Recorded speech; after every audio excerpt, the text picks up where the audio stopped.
نظام مصطفیٰ یہ ہے کہ جس نے ایٹم بم بنانے کے بعد بھی قوم کا 1 روپیہ بھی غبن نہ کیا ہو۔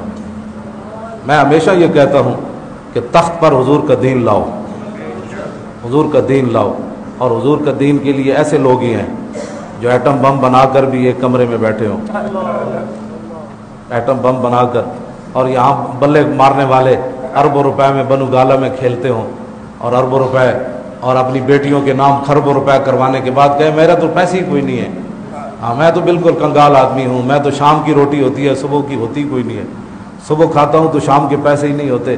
ایسے غدار اور ایسے وطن فروش اور ملت فروش لوگوں کو کیا پتا کہ پاکستان کس انہوں نے پھر یہ بھی بتایا کہ میں نے بھوپال کے اندر مسلمانوں کو لٹتے ہوئے کیسے دیکھا، پھر میں نے ایٹم بم کیوں بنایا کہ جب جنرل نیازی سین کر رہا تھا تو اس دن میں ہالینڈ کے اندر موجود تھا، اور میں نے کہا کہ نہیں اب یہ میری خدمات پاکستان کے لیے ہوں گی تاکہ آئندہ کوئی جنرل نیازی شکست پر سین نہ کرے۔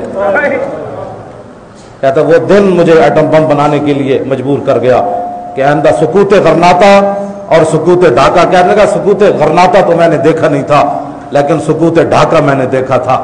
تو اس دن سے میں نے کہا کہ آج کے بعد کوئی ہندو کوئی سکھ مسلمان جرنیل کو اس بات پر مجبور نہ کرے کہ وہ کہے کہ میں آج شکست کھا گیا ہوں۔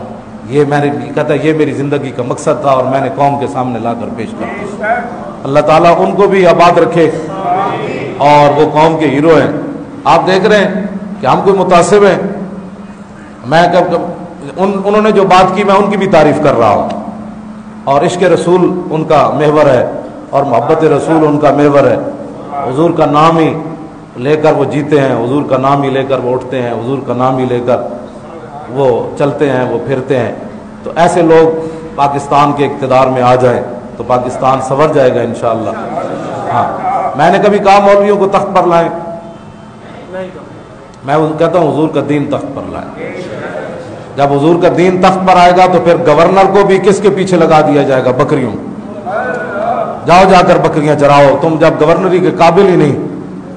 تو یہاں گورنر کہتا رہا حضور کی عزت کا قانون کالا ہے، اس کو کسی نے پوچھا، اور جس نے اس کو پوچھا پھر کہا دہشت گرد یہ ہے۔ حضور کا دین لاؤ، نظام مصطفیٰ اس ملک کی تقدیر بناؤ، آپ کے مسائل بھی حل ہو جائیں گے، برما کے مسلمانوں کے مسائل بھی حل ہو جائیں گے۔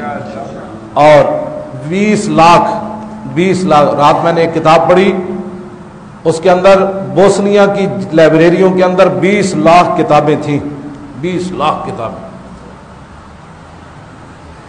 تو سربیوں نے وہ 20 لاکھ کتابیں جلا دی مسلمانوں کو تاکہ ان کے آنے والی نسلیں پڑھے بھی نہیں کہ ہم کون تھے۔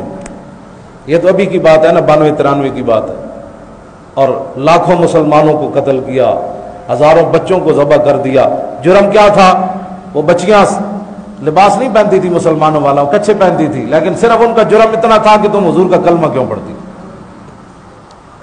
تو پاکستانی جتنا مرضی ننگے ہو جائیں، پاکستانی جتنا مرضی ترقی پسند ہو جائیں، پاکستانی دوپٹے زنانیاں لا دیون، ننگیاں ہو جان، مرد ننگے ہو جان، مسیتاں بشک نہ ہو، مسیتاں بند کر دیو، کلمے پڑھنا بند کر دیو، گھر وچوں قرآن کٹ دیو، لیکن ایک گل یاد رکھنا، کفر اس وقت تک تہاڈی جان نہیں چھڈے گا جدوں تک تسی حضور دا کلمہ پڑھ دیو۔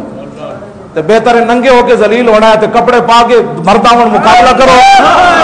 وہ نظام مصطفیٰ جس کی میں نے آپ کے سامنے باتیں کی ہیں، جب تک بددیانت، بد کردار، بد کماش، لٹیرے، ظالم، بدکار، رشوت خور، حرام خور، قوم کا مال لوٹنے والے اقتدار میں رہیں گے تو ایسے ہی ہوتا رہے گا۔ جب کوئی دیانتدار بندہ آ جائے گا اسی دن پاکستان کی تقدیر بدل جائے گی۔ اللہ تعالیٰ مجھے اور آپ کو حضور کی محبت عطا فرمائے اور نظام مصطفیٰ صلی اللہ علیہ وسلم کے لیے عملی کام کرنے کی توفیق نصیب فرمائے۔